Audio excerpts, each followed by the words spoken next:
Good morning, everyone, and welcome to the Intuitive Energy Forecast for February 23rd, 2022. I'm Arlene Grace, an intuitive energy coach, channel, and mentor.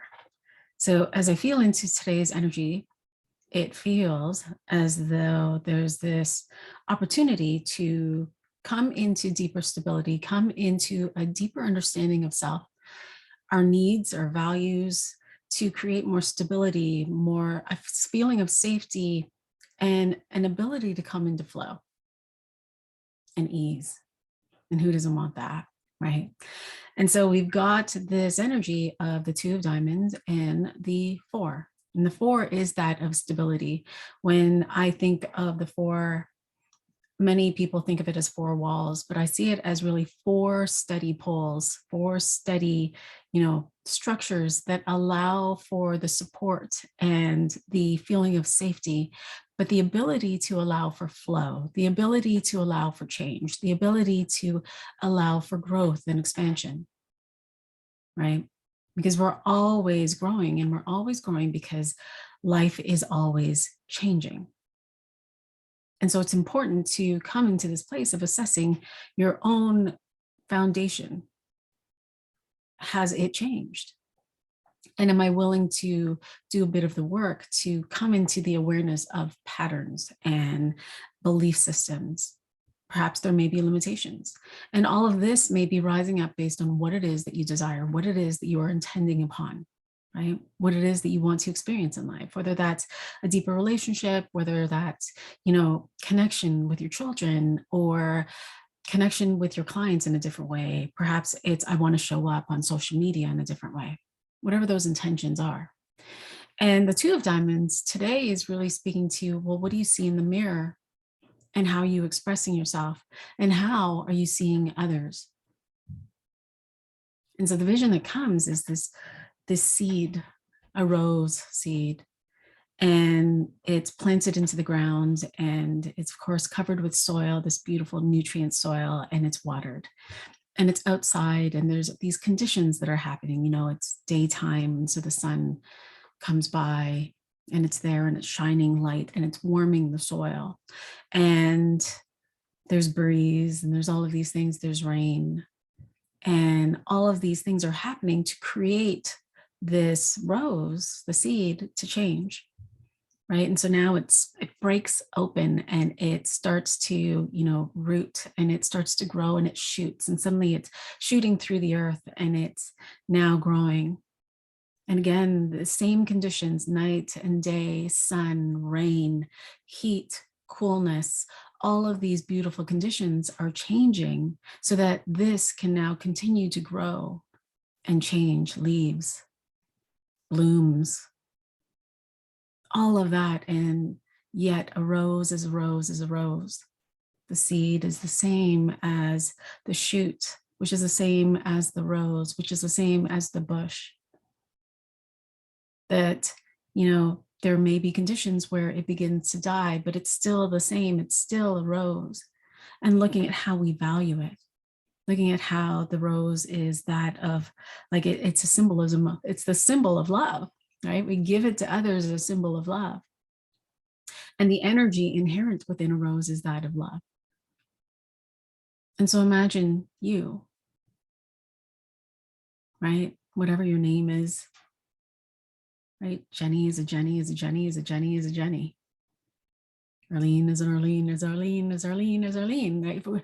I am the same, and yet the conditions change, and how I interpret myself, how I perceive myself, how others perceive me are the conditions that are changing, right? And so when you take a look at your values are subjective. They're really based entirely on your needs, right? And when you're born into these collective cultural and social conditions where they value certain things. If we take a look at the world, if we take a look at what we were born into, one of the main themes that are playing out is this idea and value in self-sacrifice. self-sacrifice in the family. I did this so that you could do that. I did this so that you would be safe. And on the other side, society and others will condemn the opposite in order to create this friction so that one must choose, right? And so, of course, we condemn the selfish. We condemn the ones that choose themselves. We condemn the ones that choose to love themselves. We condemn the ones that decide to speak up for themselves. And it's based on this inherent need. And that need is going to be different for everyone. This need to be the same, the need to belong. We're born desiring, needing to belong, because if we don't, we die. It's inherent in every child, right? I must belong with my mom. If not, I do not get fed. If not, I do not get changed. If not, I do not survive. It's inherent.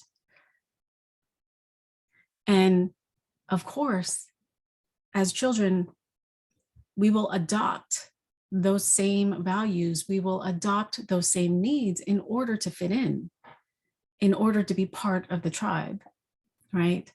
And so if you can imagine, for instance, being born into a family of doctors where they value being a doctor, being valued for being of service in the world, but a child is now born as a creative, they're an artist.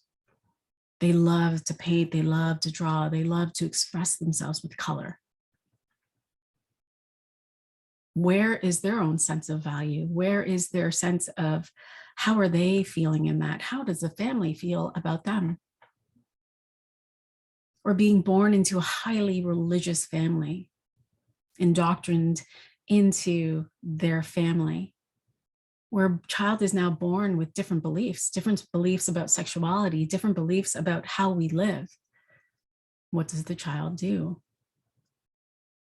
And so you can imagine that there are many of us that have been born into an indoctrined family, or a family that has certain needs and values in order to be safe, in order to be loved, in order to be validated, right? And so it really speaks to needs, the needs of the family, the needs of others, the needs of self. You can even think about it as different perspectives for everyone, because the vision that comes in is a highway, right? Or a freeway, and a person is driving and it's taking me to all of these different cars and there's traffic.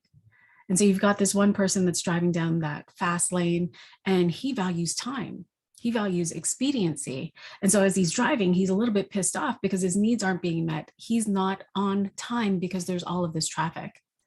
And yet you can see in the slow lane, there's this woman and she's happily driving because her need is time alone away from her kids, not hearing them, right? Not hearing them scream, just time to be on her own, to think her own thoughts. And so she is driving along completely happy because she values the time for herself.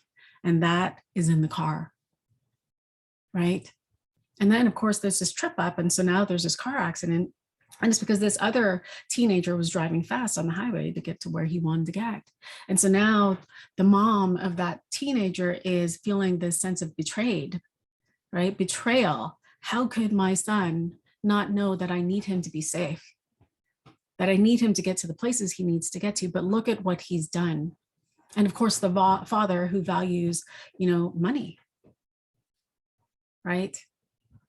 My son has now betrayed me because now our insurance is going to go up. Now we have to go pay for a new car. Now we have to go do these other things. And so again, all of it is based on our needs, our own life experiences, our desires, right? And so take that back. If you desire safety, so much and you trust your own body, and you need for others to feel the same. And so how are you responding to your children? How are you responding to your husband? Are you in this place where you may be in conflict, or are you aligned? Do you value the same things? Because our worth is going to be subjective to others. Your invitation is to really take a look at your values and your needs, because they've changed. And to notice, are these needs that I have, are they based on my own childhood? Are they based on what's happening in the world now? Do they match who I am? Because if they don't match who you are, then you're unconsciously behaving in such a way.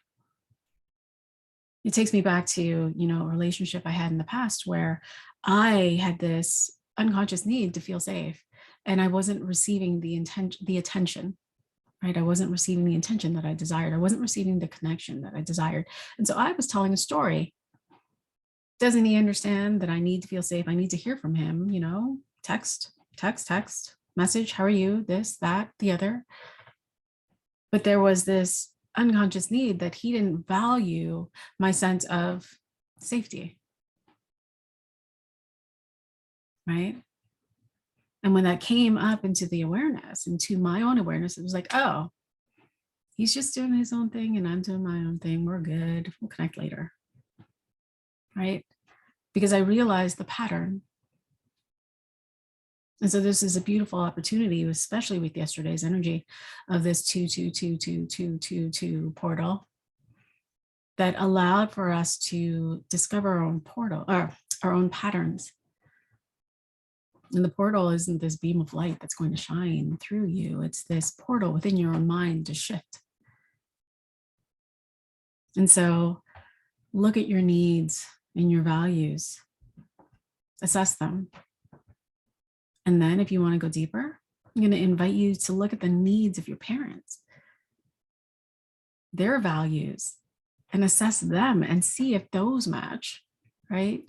Because many of us have been conditioned by our parents, our grandparents, teachers.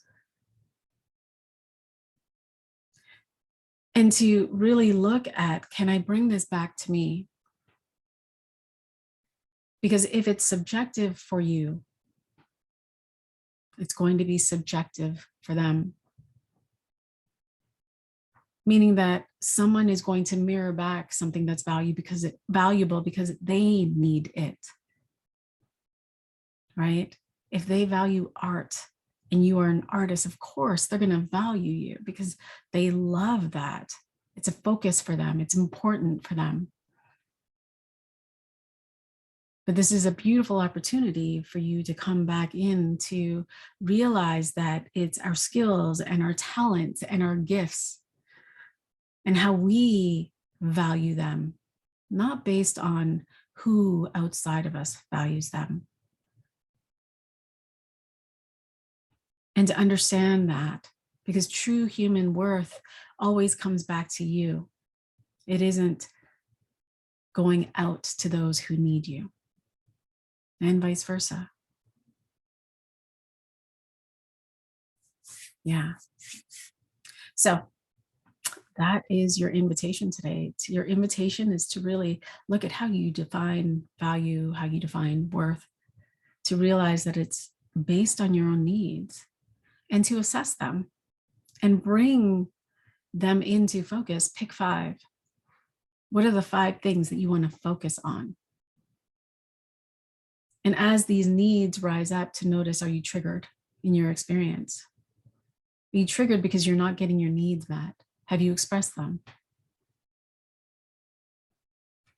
It's a beautiful opportunity here to come into great awareness of self, great awareness of how you are relating with others, great awareness of how you are in your business, because this can really speak to, bringing in clients. This speaks to contracts. It speaks to relationships. It speaks to the body. Do you value your vitality? And if so, are you acting on behalf of it? Right? Are you meeting your own needs first? Beautiful. Questions, comments, please feel free to share and I will be happy to respond. Sending you all so much love and have a beautiful day. Bye for now.